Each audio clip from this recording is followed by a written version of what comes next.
पहला अनुभव है 20 साल से संघर्ष के इस दौर में नौजवान होने के नाते अपनी इस लड़ाई को अंजाम तक पहुंचाना। और मुझे इसलिए भी ज़्यादा उत्साह था कि डॉक्टर बाबा साहब अम्बेडकर जो हमारे आदर्श हैं, उन्होंने कहा कि राजनीतिक सत्ता की मास्टर चाबी से ही सारी तरक्की के रास्ते खुलेंगे और सम्मान भी मिलेगा। तो अब अवसर आया है, नॉमिनेशन दाखिल किया है। अब यहाँ से इसके बाद इस आगे की प्रक्रिया में हम लोग आ जाएंगे और फिर मजबूती से चुनाव लड़ेंगे और जनता समर्थन की अपील करेंगे। कितनी उम्मीद है गोरखपुर की जनता, क्योंकि इसको योगी का गढ़ कहा जाता है। ये गढ़ किस लोकतंत्र में नहीं होता है, राजतंत्र में होता है। यहीं से हमने बहुत सारे लोग हारते हुए देखे हैं। जब मैंने पहले भी कई बार कहा, आज भी फिर उसको कोट कर रहा हूँ, TN सिंह मुख्यमंत्री रहते हारे, प्राइम मिनिस्टर इंदिरा गांधी रहते हुए हारी। तो ये लोकतंत्र जनता जिसे चाहे उसे आगे बढ़ा दे। और उत्तर प्रदेश में जो हुआ है, देखिए मुख्यमंत्री जी कहीं कहे थे कि मैं गर्मी में भी मई जून में भी शिमला बना देता हूँ। उन्होंने गोरखपुर को क्या बनाया ये देखना पड़ेगा। गोरखपुर भी 4 महीने के लिए झील बन जाता है। ये मुख्यमंत्री जी का विकास है।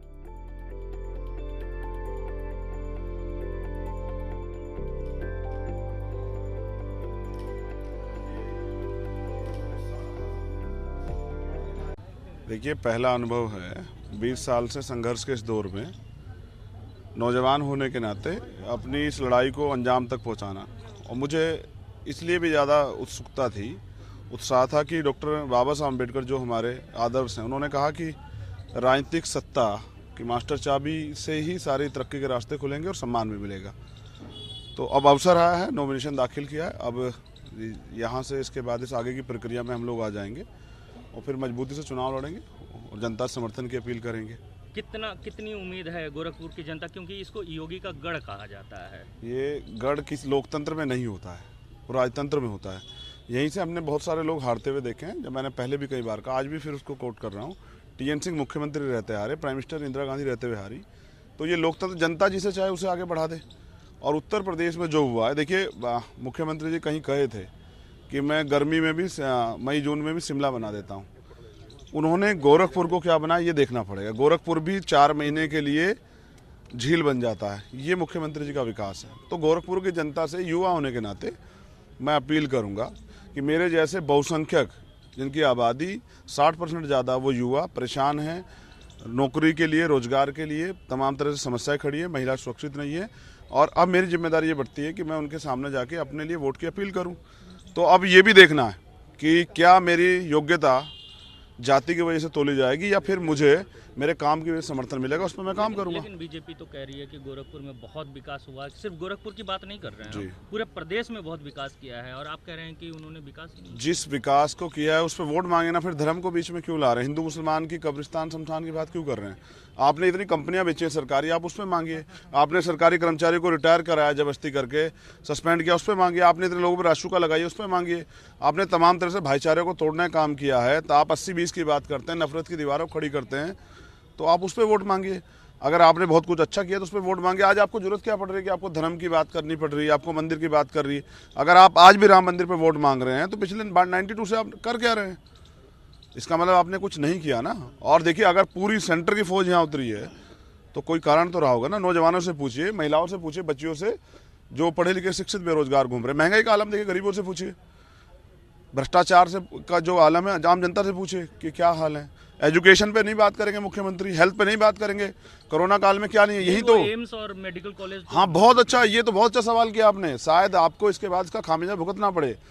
यहाँ मैंने पहली बार देखा कि इतिहास में ऐसा भी एम्स है जहाँ से higher centre, BRD medical college जो है, पेशेंट रेफर किए जाते हैं। ये गोरखपुर का विकास है।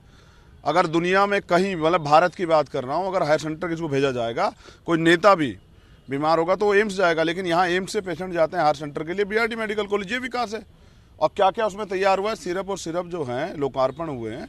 इतनी योजनाएं बताऊंगा ना, इतने चिट्ठे हैं मेरे पास उत्तर प्रदेश के और यहाँ के। उत्तर प्रदेश में जो हुआ है उसके लिए योगी आदित्यनाथ जिम्मेदार हैं। और वो भी जानते हैं कि धर्म से, मंदिर से बढ़ के उनको भी महसूस हुआ कि राजनीतिक सत्ता जरूरी है, इसलिए उन्होंने इस रास्ते को छोड़ के राजनीतिक सत्ता का रास्ता अपना। आज बीजेपी ने अपना मैनिफेस्टो जारी किया है, जिसमें उन्होंने कहा है कि लव जिहाद वाले मामले पे 10 लाख जुर्माना और कैद की भी बात कही है उन्होंने। उससे भी बड़े बड़े मामले, मॉब लिंचिंग, उस पर भी बात करें। दलितों के साथ जो अन्याय अत्याचार होता है उसमें मामला बात, हाथरस जैसे मामलों पे वादा किया था कि एक घर और एक वो देंगे, क्या नौकरी आज तक नहीं दी, उस पर बात करें। नहीं, इस बार वाले मैनिफेस्टो में उन्होंने ये मैनिफेस्टो किसके लिए है? इनसे हिसाब कौन मांगा? उसके लिए चंद्रशेखर यहाँ है।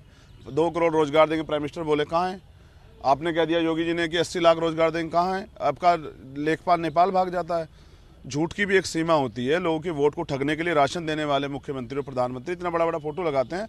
जनता से सामना तो कीजिए। आज क्यों बीजेपी के विधायक पिट रहे हैं, मंत्री क्यों पिट रहे हैं?